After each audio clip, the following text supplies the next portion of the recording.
भाग और पंछी की कहानी। एक जंगल था। उस जंगल में एक गुफा था।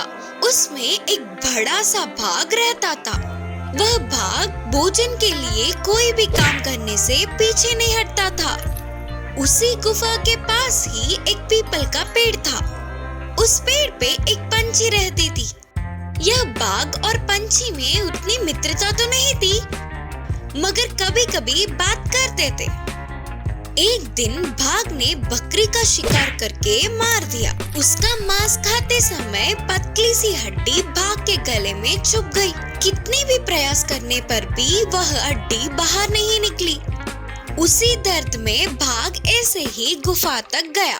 शाम का समय था। पंछी अपने भोजन लेकर वापस अपने घर लौटी और गुफा में बाघ का हाल चाल पूछने गई। बाघ को ऐसे दर्द में देखकर पंछी ने पूछा, क्या हुआ मित्र, क्यों इतने उदास हो?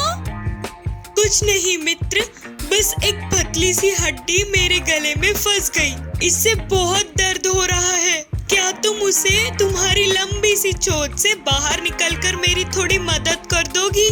बोलते हुए अनुरोध किया। पंछी बाघ को ऐसे दर्द में देख उदास हुई, पर बाघ तो जंगली जानवर है करके सोच में पड़ गई। यह देखने वाला बाघ, अरे मित्र, मैं तुम्हें कुछ नहीं करूँगा, डरो मत। हड्डी को निकालकर थोड़ी सी मदद कर दो। तुम्हारी मदद को मैं कभी नहीं भूलूंगा। बोलते हुए धीमे से पूछा। इससे पंछी दया करके उसकी लंबी सी चोंच को बाघ के गले में रखा और उस हड्डी को निकाल के फेंक दिया। और तब से बाघ और पंछी दोनों अच्छे मित्र बन गए। ऐसे थोड़े दिन बीत गए। फिर एक दिन बाघ शिकार को गया तो शाम तक उसे एक भी जानवर नहीं मिला। इससे निराश होकर किसी न किसी तरह गुफा तक पहुंच गया। अब ना कुछ कर पाते हुए गुफा से बाहर आकर बैठ गया। उसी वक्त पंछी भी घर पहुंची। ऐसे उदास बैठे हुए बाघ को देख पंछी ने पूछा, फिर से क्या हुआ मित्र, ऐसे क्यों हो तुम? तब ये चालाक बाघ झट से एक चाल सोचकर बोला, मित्र, फिर से मेरे गले में एक हड्डी अटक गया। इस बार भी तुम्हें ही मेरी मदद करनी होगी। बोलते हुए रोने का नाटक किया। बाघ का रोना सच मानने वाली बेचारी मासूम पंछी अपने चोंच को फिर से बाघ के मुंह में रखा। और क्या, यह चालाक बाघ अति क्रूर से पंछी के गले को काटकर मार के खा गया। इस कहानी से हमें यह शिक्षा मिलती है कि बुरे लोगों से मित्रता कभी नहीं करनी चाहिए। होशियार खरगोश। एक घने जंगल में एक क्रूर शेर था। वह शेर बहुत ही शक्तिशाली और घमंडी था। अपनी भूख को मिटाने के लिए दिखने वाले हर जानवर को मार के खा जाता था। इससे जंगल के सारे जानवर शेर के नाम से ही डर के कांप जाते थे। अब ऐसे ही चलता रहा तो जंगल में कोई भी जानवर नहीं बचेगा, डरने लगे। फिर एक दिन सारे जानवरों ने इस समस्या पर चर्चा किया और शेर के साथ बातचीत करने का निर्णय किया। शेर से दोस्ती का हाथ बढ़ाते हुए एक समझौते पर पहुंचकर इस समस्या का समाधान करने की सोचे। एक दिन एक बड़े से पेड़ के नीचे इकट्ठा हुए। चर्चे में हाजिर होने के लिए सारे जानवरों ने शेर को न्योता दिया। चर्चों में जानवरों की तरफ से बंदर ने कहा, महाराज शेर, आप हमारे राजा हो और ये हमारा सौभाग्य है, आप इस चर्चे में आए हैं। हम बहुत खुश हुए। बस करो तारीफें। पहले ये बताओ कि ये चर्चे किस लिए? करके गरजते हुए पूछा तो सारे जानवर एक दूसरे को देखने लगे। वे सभी बात शुरू करने की हिम्मत जुटाने में लगे थे। फिर थोड़ी साहस से हिरन ने कहा, महाराज जी, आप आपके आहार के लिए हमें मार रहे हैं, सही है, लेकिन जितनी जरूरत है उससे ज्यादा मारना ठीक नहीं। आप ऐसे जानवरों के मारते जाओगे तो जल्द ही जंगल में एक भी जानवर नहीं बचेगा। इसीलिए तुरंत शेर ने गरजते हुए कहा, इसीलिए क्या? मैं क्या चाहिए? हम सब ने अब तक इस समस्या पे चर्चा किया और इसका समाधान भी सोचा है। फिर शेर ने पूछा, क्या है वो समाधान? तब हाथी ने कहा, आपकी गुफा में हर रोज एक जानवर को बेचने का निर्णय किया। ऐसे आप आपके पसंद से मार के खा सकते हो और आपको शिकार करने की तकलीफ भी नहीं होगी।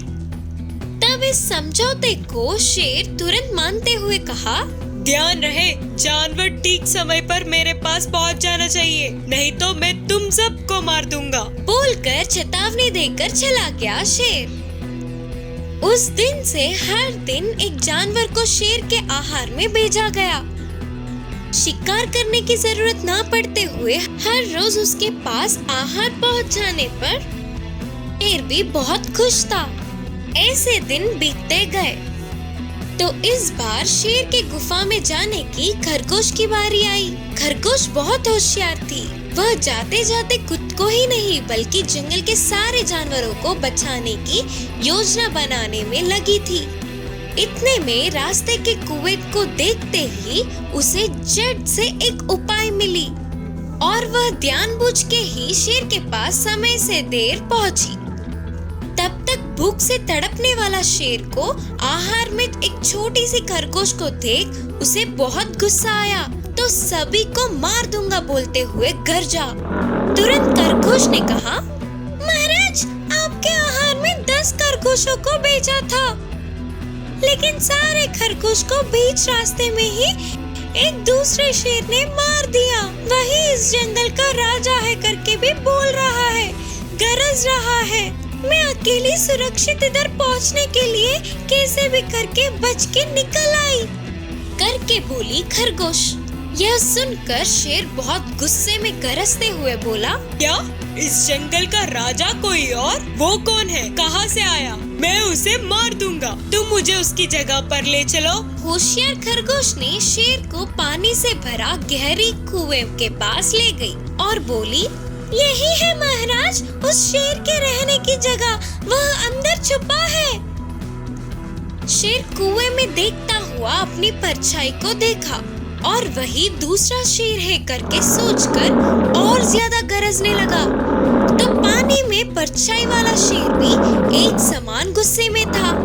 फिर उसे मारने के लिए गरजता हुआ शेर कुएं में कूद गया और क्या था, शेर गहरे कुएं में डूबकर मर गया। होशियार खरगोश खुशी से बाकी जानवरों के पास लौट के पूरी बात का विवरण किया। इससे सारे जानवर बहुत खुश हुए। खरगोश की होशियारी की भी बहुत तारीफ किया। ऐसे उस शेर का पीछा छूटने पर जंगल के सारे जानवर खुशी खुशी जीने लगे। इस कहानी की नीति है कि शरीर के बल पे बुद्धि का बल भारी पड़ता है। एक बंदर और 2 बिल्लियों की कहानी।